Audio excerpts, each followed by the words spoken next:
look a little deeper into the entrapment aspect of this case. Many facets of government, not to mention Wall Street, are, of course, ready for the Occupy Wall Street movement to go away.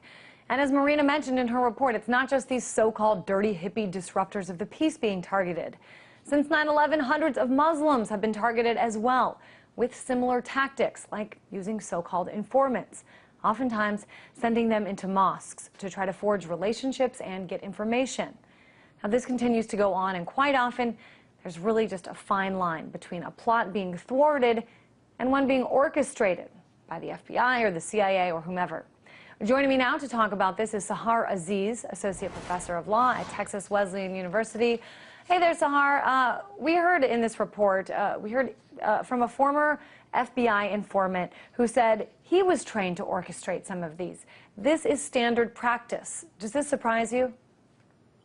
Unfortunately, it does not. This is part of a much broader strategy that's occurred since 9/11, and it's called the preventative paradigm. And facially, it's very legitimate in that we all want to stop terrorism before it occurs.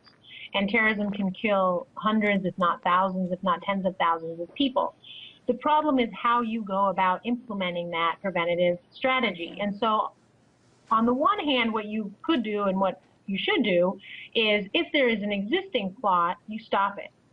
The problem here with this case and with many other cases involving Muslim defendants is the question of whether or not the government in fact created a plot that it then stopped and then advertised to the public, hey, look, we're keeping you safe, your counterterrorism dollars are in good hands and well spent, and therefore please give us more money.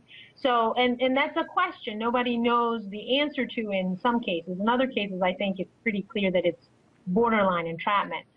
But that's really what it comes down to, is how do they implement the preventative strategy? Absolutely. Sometimes these agent provocateurs that they use are not necessarily, the right way. I mean, in this case, they're using someone who was a criminal. This 39-year-old Sahar Aziz, who was paid nearly $6,000, had prior convictions for cocaine possession, robbery, 4 convictions for passing bad checks. I mean, is this a trustworthy source? This is a very typical resume of an informant, particularly in the counterterrorism context. If you look at most of the cases where entrapment was an issue, or people were worried that entrapment was in fact at play, and you look at the resumes of the informants, they all usually are either have felony convictions, have some kind of immigration problem, and so they've made a deal with the government to stay in exchange for being an informant. They are under serious financial constraints or financial hardship, or they are just have very dubious credibility problems.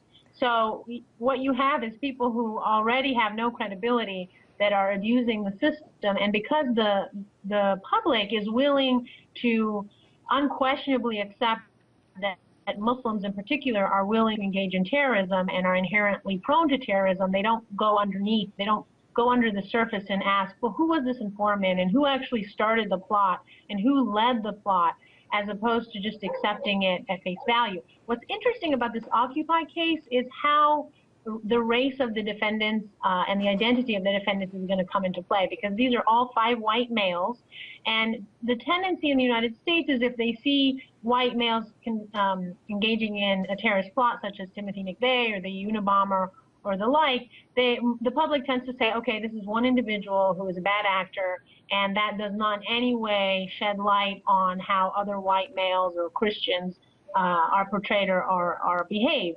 That is not the case with Muslims.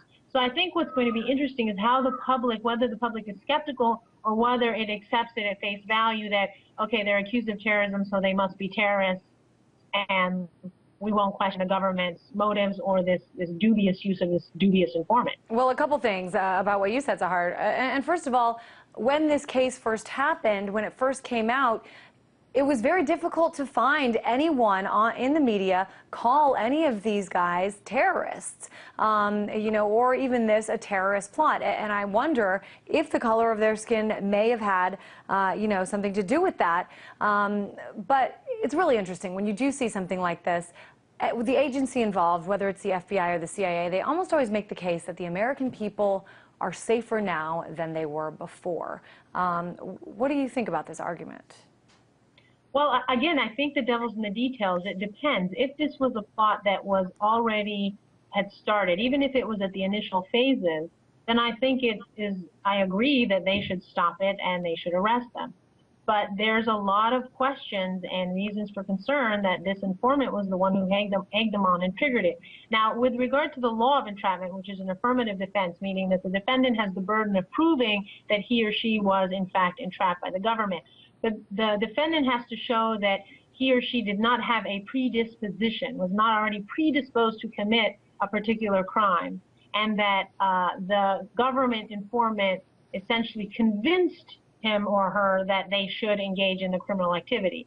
However, if they can't prove that, but all they can prove is that the government provided the defendant with opportunity and means, then they will not win their entrapment defense. So in sum, entrapment is a very pro-prosecutor body of law, a doctrine of law, and it is structured, or its de facto status is that it is very difficult for defendants to win that defense. Even though in a lot of these cases, the informant seems to have an incentive to try to, make the hypothesis of the government come true.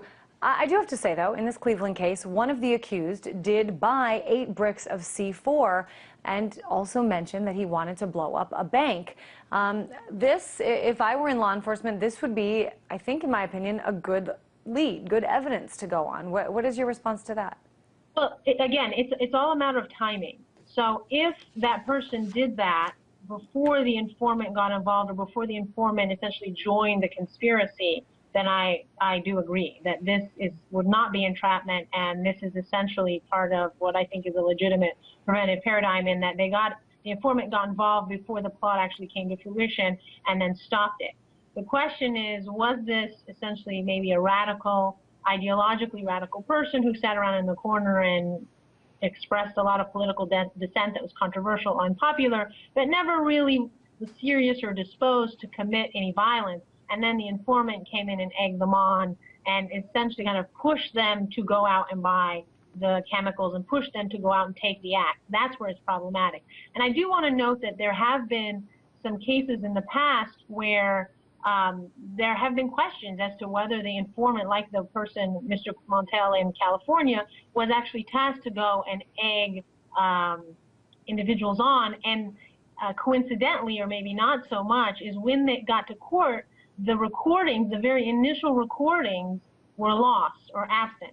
So the only recordings the government had to show in evidence were later recordings. And the key recordings in any kind of entrapment defense is the very early recording between the informant and the target, because that's when you know for sure whether that person was predisposed to commit a criminal act or not.